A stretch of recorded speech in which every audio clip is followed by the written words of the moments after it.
And so let's run it out and see how she goes.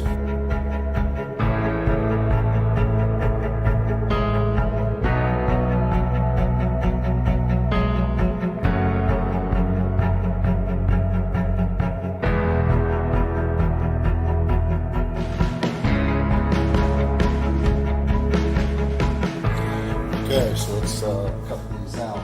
Yep, it cut through very nicely, but it didn't go cut into the bed. And I'm just going to cut away these little tabs. There we go. Stuck to the tape a little bit. That was actually a perfect cut. And there we have it.